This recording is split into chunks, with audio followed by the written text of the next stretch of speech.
Do you feel like God has forgotten about you? Do you feel like insignificant? Like your life just really doesn't matter to God anymore? And maybe it's your own fault. Maybe because it's all of the mistakes you made, all of those errors, all of those times that you knew better, but still your hand reached into that cookie jar and there you go, messing around with sin again, playing around in that dark, nasty mud again, just like the prodigal son. You feel like God has rejected you? You feel like you don't matter anymore? Well, I want to tell you, God today wants you to know that he will never abandon you. I want to take you to a journey into the dark, nasty, dirty lands of a little boy. And he was rejected. He was insignificant. He was, you could say, forgotten about. He was just a little shepherd boy, a job that even a little tiny girl could do, an insignificant job. And his own family, listen up, check this out, pay attention. His own family forgot about him. I want you to go on a journey with me today. Let's go back into the past and let's find out why today you're going to find out that God has never abandoned you and that he will never forget you. Pay attention. I know you need to hear this. This is a word from God. You've been praying and asking, Lord, speak to me. Lord, just give me some hope. Let me know that it's not over. And today is the day God said, I'm going to speak to you today. I want to give you hope today. Look what it says in 1 Samuel chapter 16, verse 7. But the Lord said to Samuel, don't judge by his appearance or height, for I have rejected him. The Lord doesn't see things the way you see them. People judge by outward appearances, but the Lord looks at the heart. You know, King Saul had begun to rebel against God and disobey God, and even got involved into witchcraft and all type of craziness. And so God had rejected him as a king because of his disobedience. Because it says this in the Bible in 1 Samuel chapter 15, verse 22, that obedience is better than sacrifice. And so this man had become disobedient, and God had turned his face from Saul. Because of this rebelliousness, this disobedience, he was involved in witchcraft and all type of different things. And he had set his eyes on another king. And so God told Samuel, the prophet at that time, to go to this little foreign land right there in Israel. And I'm gonna choose a family. And out of this family, I'm gonna choose, and there was 10 sons, many sons, strong sons, sons that were smart, sons that were full of power. He said, I'm gonna choose a king out of them. And so they went. And there, man, all these sons come one by one, strong, tall, powerful, intelligent, eloquent. Man, these guys were the next king. Surely these were the next king. We're going somewhere. I want to take you in this journey because this is you. This is how your life is right now. I know that you can relate to this. I know that this is going to resonate. And he said, God doesn't judge by the outward appearance. You know what God judges? You know how God sees people? He sees people from their heart. I know. You feel like God doesn't love you because of all the times you failed him. You feel like God is all he's gonna do is just bring down that gavel and say, you know what, this time I gotta punish you real bad because you backslid real long this time. You stayed in that sin real long and you know better. You knew about the gospel. You grew up in the church. You know about praise and worship. You know about obedience. And there you go, continuously running after that sin. Hey, I got to punish you now. No, listen up. Maybe you feel like David because God had started picking out all these strong men, tall men. And Samuel's like, surely this is the next king. God's like, no. I'm looking at the heart of a person. Look what he says. Then Jesse told his son Abinadab to step forward and walk in front of Samuel, but Samuel said, this is not the one the Lord has chosen.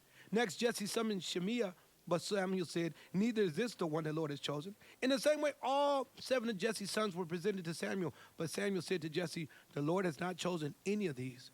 But Samuel asked, are these all the sons you have? Oh, I forgot. I do have one other son, but look at what he says about him. There is still the youngest Jesse replied, but he's out in the fields watching the sheep and the goats.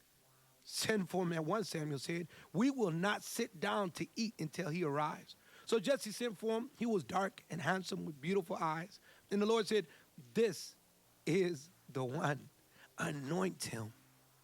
Man, his own dad forgot about him. He said, oh, man, I forgot. I do have one more son, but he's out there all the way in the back doing the dirty little jobs that little boys and girls do. Surely you don't want to talk to him. Samuel said, no, we're not even going to sit down until he comes in front of him. And as soon as he walked in the presence of Samuel, as soon as he walked in the presence of his father and his brothers, man, God said, that's the one. That's the one I'm going to use. I want you to know today, listen, that's you. You're not forgotten about. You have not been abandoned. God has not rejected you.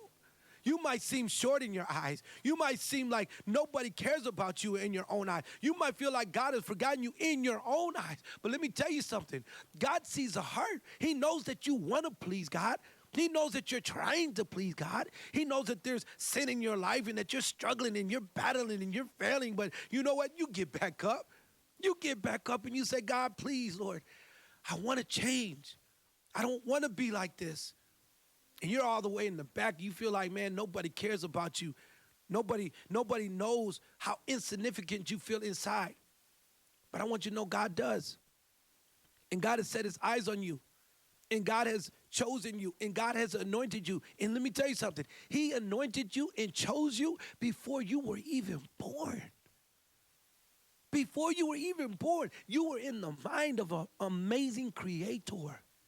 And he loved you. And he knew about your errors. And he knew about the backsliding. He knew about the failures. He knew about your battles. He knew about your struggles. And he still said, hey, come. Come to me, all those who are burdened and heavy laden. And I will give you rest. I will fortify you. Come back to the front. That's the one I chose. That's the one I set my eyes on. Let me tell you something. He was anointed to be king. God has anointed you. God has chosen you, and this is a fact. This is the word of God for you today. But let me tell you something. From the time that David was anointed to the time that he actually became king, there was a period of 16 years. Can I show you what happened to him in those 16 years? It wasn't the palace and high living and good eating and fine wines and cheeses. No, it was hardship. It was hardship. Look what happens. 1 Samuel chapter 22, verse 1 to 3. So David left Gath and escaped to the cave Adullam. Soon his brothers and all of his relatives joined him there. Then others began coming, men who were in trouble or in debt or who were just discontented, until David was a captain of about 400 men. Later, David went to Mizpah in Moab, where he asked the king, please allow my father and my mother to live here with you until I know what God is going to do for me. But I thought you were anointed. I thought God set his eyes on you. I thought it was supposed to be easy peasy now. Gumdrops and lollipops. I thought the Christian life was supposed to be just nothing but victory and victory, glory and glory, triumph to triumph. I thought you weren't supposed to struggle. I thought you weren't supposed to go through no battles anymore. I thought because you were chosen, anointed by God, that surely, now everything's going to change for you. Financial prosperity, prosperity in your marriage, prosperity in your mental health, prosperity in your physical health, blessings and treasures and promises of God being fulfilled. What's going on? Why are you still in your addictions? Why are you still struggling with those same old sins? Why are you still struggling just to make one day go by? Why do you feel like you're still a failure? Why do you still feel insignificant? Let me tell you something. There was a process that God was doing with David. And God, in this process, when he was running for Saul for 16 years, being chased by 3,000 to 5,000 men and through mountains, in caves, this man was living in a cave with people that were running from the law, people that owed the city money, people that were rejected by society, and they ran to David. And you know what? David was not happy. David was struggling. David was in a battle. David was in problems. His own mother and father, he had to go hide his own mom and dad. Can you imagine? Can you imagine? But he was anointed, but he was chosen. I want you to know the battles that you're in, that the struggles that you're in right now, that the things that you're passing through right now as we speak, when you turn off this YouTube video, that battle is still going to be there. Those struggles are still going to be there. That war that you're going through in your mind is still going to be there. This YouTube video is not going to change the situation, but I want to give you hope because God did not abandon David. He was anointed by God. He was chosen by God. He was called by God. But there was a process, and I want you to know you're in the process. Those things that you're going through, God knows about them. And you know what he's doing? He's using them to mature you. He's using them to teach you how to walk by faith and not by your emotions. I know you feel like a failure. I know you feel like you've rejected God so many times that surely he's going to reject you back. I know you feel like God is about to punish you. No, I want you to know this. God chose you and God anointed you. And God is using those circumstances, those battles, those failures, those struggles right now. What is he doing? To refine you, to change your character, to change your way of thinking, to teach you that we walk by faith and not by sight. The Christian life is not about emotions. It's about believing in God's word, that God has chosen you, and if God has chosen you, then who can be against you? That you can do all things through Jesus Christ who gives you strength. That you are more than a conqueror. That's what God says about you. That you are his masterpiece, the apple of his eye, that he scribbles your name in the palm of his hands. Who does that? Somebody that's in love with you. God's not mad at you. God is madly in love with you. Look what happens. He becomes king, finally. Finally, the problems are over. Finally, the battles are over. Finally, the struggle's over. I'm the king now. I'm anointed. I've been chosen. Now I'm ruling. I have a kingdom to reign over. But look what happens. Then David confessed to Nathan. Confess what? He said, I've sinned against the Lord. Nathan replied, yes, but the Lord has forgiven you, and you won't die for this sin. Nevertheless, because you have shown utter contempt for the word of the Lord by doing this, your child will die. After Nathan returned to his home, the Lord sent a deadly illness to the child of David and Uriah's wife. David begged God to spare the child. He went without food and lay all night on the bare ground. The elders of his household pleaded with him to get up and eat with them, but he refused. Then on the seventh day, the child died. David's advisors were afraid to tell him. He wouldn't listen to reason why the child was ill. They said, what drastic thing will he do when we tell him that the child is dead? When David saw them whispering, he realized what had happened. Is the child dead, he asked. Yes, they replied. He is dead. Then David got up from the ground, washed himself, put on lotions, and changed his clothes. He went to the tabernacle and worshiped the Lord. After that, he returned to the palace and was served food and ate. Man, King David put to shame adultery, murder, judgment, discipline. But I thought he was the king. Look what a failure he is. He's been put to shame in front of the whole city, in front of the whole country. The king, the great king, the city of David was named after him. And look what he does. Murder, adultery. Are you in sin today? Are you struggling with a certain sin today? Are you in the middle of a battle today? Can I tell you something? God hasn't abandoned you. God hasn't forsaken you. Even as a king, David was going through these battles and through these failures and through these struggles. And I know that you seem like, hey, because you see yourself the way that humans see God's love. You know, we judge God by the way that we love one another.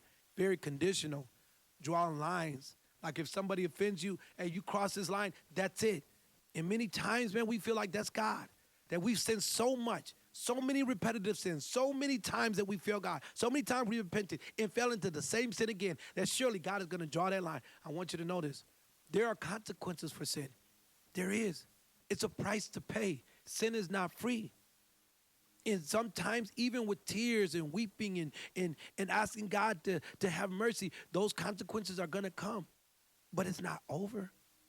When God disciplines you, he says it doesn't feel good, but what it does, it produces a fruitful, righteous way of living. If you're his son, if you're his daughter, God is going to discipline you. God is going to deal with you, but it's always for your good, and you're going to come out of it. Look what happens in Acts chapter 13, verse 36. This is not a reference to David. For after David had done the will of God in his own generation, he died and was buried with his ancestors, and his body decayed. You know what they're talking about? King David. Where is this at? In the book of Acts, the New Testament. He's referring back to King David. That after all the failures, after all the battles, after the adultery, the murder, it says that he did everything that God asked him to do. What a legacy that he left behind. A great king. Yeah, you're always going to see those scars. Those scars are relevant for you. It reminds you of your failures and your times where you were in sin. And you're always going to understand when you look at those scars, man, look at that. Hurt. I remember that. But you're going to heal. God's going to restore you. And God is going to use you to leave a legacy behind for your family, for your children. You've been chosen by God. You've been anointed by God. And you're not insignificant, and God has not forgotten about you. God knows who you are. He knows your name. He knows your struggles. He knows your battles. And what God is doing, he's refining you. It has a purpose. And it says in Romans chapter 8, verse 28 through 30, it says that God works everything out for your good, for those who have been called by God and those who love God. Can I tell you something? I know that you love the Lord. That's why you're listening to this video. That's why you're paying attention. And I hope that this word has encouraged you and given you hope. Let it resonate in your heart and begin to get up and run and get back into your prayer closet. Get back into your praise and worship because God has not forgotten you.